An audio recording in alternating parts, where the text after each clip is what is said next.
Elliot O'Donnell once recorded a haunting at Barcombe House in St. John's Wood that stands apart from the usual tales of restless spirits.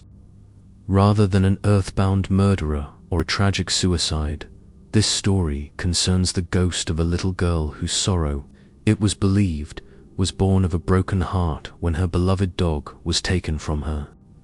O'Donnell's source was his friend Mr. John Tiley, and the following is a faithful third-person retelling of Tiley's own words. John Tiley and Guy Darnton were inseparable companions, bound by a friendship that could easily tip into bitter rivalry. Though Tiley often found himself hating Darnton's calculated cruelty, he grudgingly admitted that Darnton possessed one noble quality. He cared deeply for an Irish terrier named Ghoul. Ghoul was an unassuming little dog, all wiry fur and pugilistic snarl, typical of his breed. He bore a fierce hatred for the dainty Pekingese and King Charles Spaniels that promenaded through London, and would block their paths at every turn. Yet, for all his quarrelsome spirit, he demonstrated a surprising appreciation of beauty. Tiley often saw him gaze at a rosebush with such reverent admiration that no skeptic could doubt the depth of his feeling. When introduced to a group of ladies, Ghoul would wag his tail most fervently for the prettiest among them. Above all, he adored fair-haired little girls with soft curls and bright eyes. By contrast, he sniffed and snarled at children whom he deemed physically unlovely.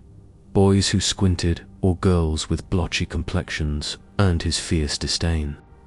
Though Darnton paid Ghoul's license, housed and fed him, Tiley sensed that the dog regarded him as his true master. As a man of heightened psychic sensitivity, Tiley believed that Ghoul, like most dogs, possessed a keen sixth sense. Where Tiley felt only a faint tug of the superphysical, Ghoul recognized a kindred spirit. The dog's devotion to Tiley was, he was convinced, born of this mutual recognition. One morning, Darnton went to the dentist, and Ghoul, perhaps bored, slipped through the wicket gate of Tiley's garden just as Tiley set out for his constitutional walk. After a playful skirmish to defend Tiley's ugly tomcat, the pair strolled along Adelaide Road. Then, inexplicably, Ghoul bolted into the grounds of Barcombe House and sat in the centre of the grass plot, staring with an expression of rapt delight. Tiley called him, threw stones to chase away any imagined intruder, but Ghoul would not budge. Worried he'd lost his mind or been hurt, Tiley seized him by the scruff and carried him out, only for Ghoul to dart right back through the gate. At last, Tiley hired a taxi and locked Ghoul away in Darnton's gloomy study. That afternoon, curiosity drew Tiley alone to Barcombe House. The property, long unlet, was overgrown with convolvulus thistles and weeds. An air of abandonment clung to its crumbling facade, yet Tiley sensed no menace. Instead, the sunlight seemed to glorify everything. The paths winked like molten gold. Buttercups and dandelions shone in richer hues than he recalled ever seeing, and the air carried an intoxicating perfume, as though every summer bloom had promised its choicest fragrance. In one arbor, jasmine and honeysuckle wove a heady canopy over a moss-covered seat, upon which sat a monstrous teddy bear tied with a faded pink ribbon. The sight moved Tiley to melancholy. This once cherished plaything now surrendered to decay. He crossed to the rear, slipped inside through a broken catch and loose coalhouse shutter, and discovered a kitchen so spotlessly preserved that it seemed untouched by time. Warmed by sunlight even in its darkest corners, it tempted him to linger until evening shadows crept across its daintily tiled floor and painted its walls in haunting shapes. As Tiley mounted the stairs to explore the upper rooms, a gentle breeze carried to him the rich aroma of cherry pie. He paused, inhaling deeply, when suddenly a door slammed below. Footsteps crossed the hall and climbed the staircase, soft, cautious, yet unmistakably superphysical. Terror gripped him, for he knew these were no ordinary sounds.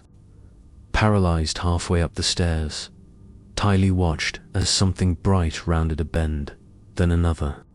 His dread peaked as the figure came into view on the first landing. He recoiled, then could not help bursting into laughter. Instead of a grotesque elemental or devilish phantom, he saw a girl of about 12, clad in white satin, a high-waisted frock falling in gentle folds to her feet. Her long golden curls framed a pale forehead beneath delicately arched eyebrows, and her wide blue-grey eyes held a look of earnest anxiety tinged with something enigmatical, an expression Tylee found disturbingly familiar.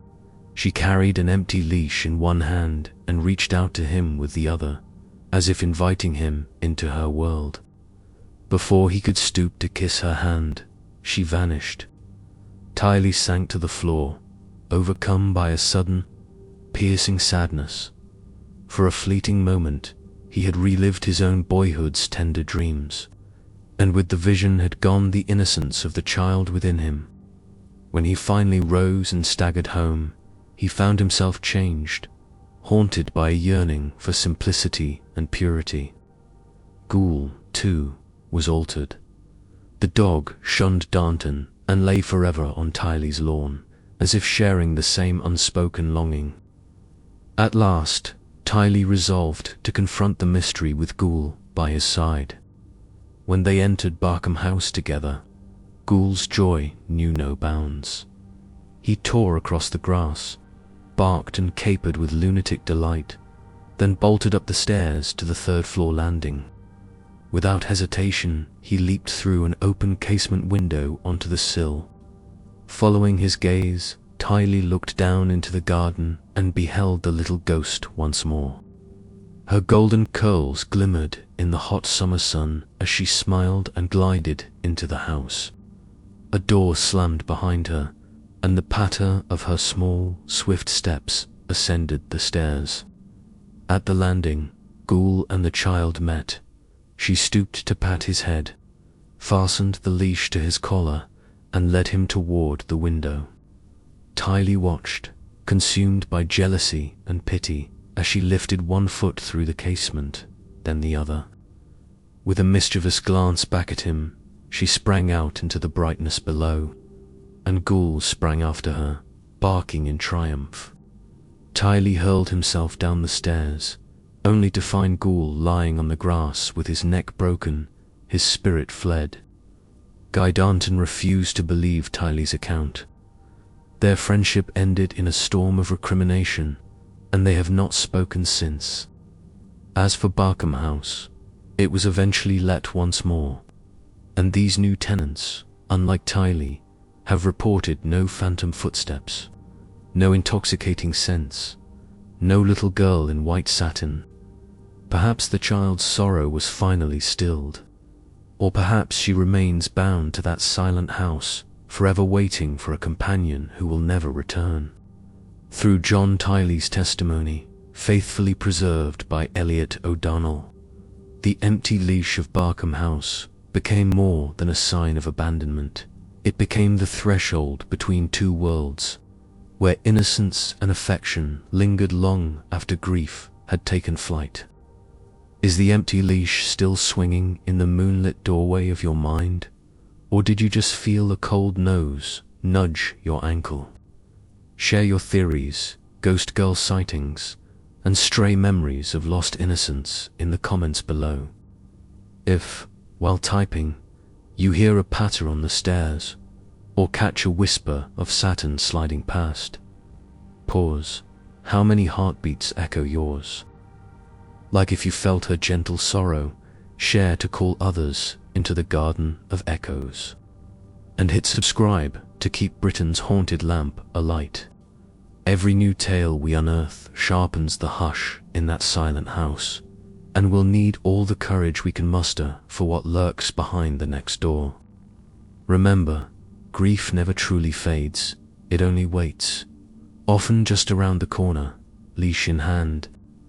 Return soon for more haunted histories, because once you've heard her story, you're never quite alone.